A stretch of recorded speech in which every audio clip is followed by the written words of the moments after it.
আসসালামু আলাইকুম রহমতুল্লাহি ওয়া বারাকাতুহু।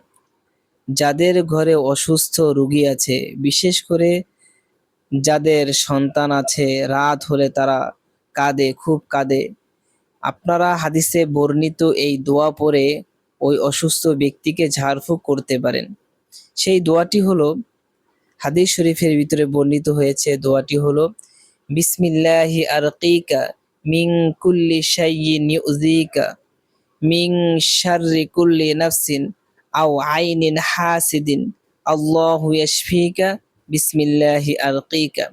এই দোয়াটা পড়ে আপনারা ওই বাচ্চা শরীরে ফু দিবেন, এবং অথবা যাদের মা বাবা ভাই বোন অসুস্থ আছে বাসার ভিতরে, আপনারা এই দোয়া পড়ে সকাল সন্ধ্যা ঝাড়ফুঁক করবেন, ইনশাআল্লাহ সুস্থ হয়ে যাবে।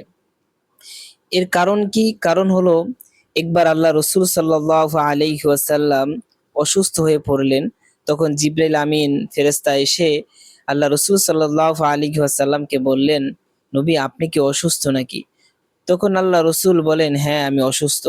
তখন জিবরাইল ফেরেশতা এই দোয়াটা পড়ে আল্লাহ রসুলকে ঝাড়ফুঁক করেছেন, আল্লাহ রসুল সুস্থ হয়ে গেছেন।